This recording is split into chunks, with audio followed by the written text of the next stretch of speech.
5000 kilometre യാത്ര ചെയ്താണ് അവരൊരു ഇളനീർ കുടിക്കാൻ വന്നത്. ആ ഇളനീർ വിറ്റിരുന്നത് ഒരു ഓസ്ട്രേലിയക്കാരനായിരുന്നു. വർഷങ്ങളായി ഇളനീർ ചെത്തിക്കൊടുക്കുന്ന ജോലിയാണ് ക്രിസ്ത്യൻ ഓസ്ട്രേലിയയിൽ ചെയ്തിരുന്നത്. അപ്പൊ അവിടെയുള്ള ഒരുപാട് മലയാളികൾ ഒരുപാട് കിലോമീറ്ററുകളൊക്കെ താണ്ടി ഇദ്ദേഹത്തിന്റെ അടുത്ത് ഇളനീർ കുടിക്കാൻ വരും.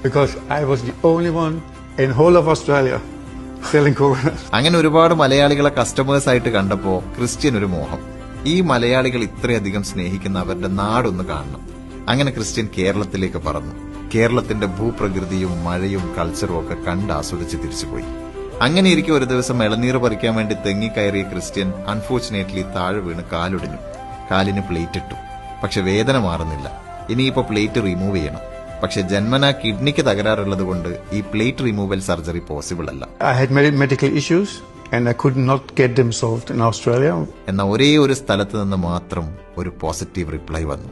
അത് നമ്മുടെ കേരളത്തിൽ നിന്നായിരുന്നു. കേരള ഹെൽത്ത് ടൂറിസത്തില് ഹെൽത്ത് കെയർ ഫെസിലിറ്റേറ്റേഴ്സ് എന്ന് പറഞ്ഞ ഒരു ഗ്രൂപ്പ് ഓഫ് ആൾക്കാരുടെ കോൺട്രിബ്യൂഷൻ എന്ന് പറഞ്ഞാൽ വളരെ വലുതാണ്. ഇവരോടുള്ള വിശ്വാസം കൊണ്ട് മാത്രമാണ് പല രോഗികളും കേരളത്തിലോട്ട് വരുന്നത്. അങ്ങനെ അദ്ദേഹം വീണ്ടും കേരളത്തിലെത്തി.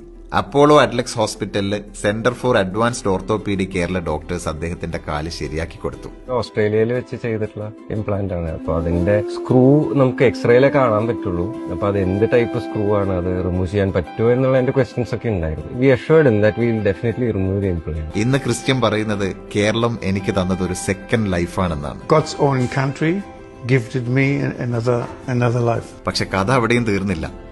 കേരളത്തോട് ഇത്രയും ഇഷ്ടം തോന്നിയ ക്രിസ്ത്യൻ ഓസ്ട്രേലിയയിൽ ഒരു 12 ഏക്കർ ഭൂമി വാങ്ങി.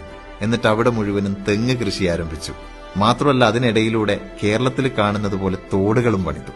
കണ്ടാൽ ഒരു കൊച്ചു കേരളം. ആൻഡ് ആ ലാൻഡിന് അദ്ദേഹം ഇട്ട പേരെന്താണെന്നറിയോ? ലിറ്റിൽ കേരള.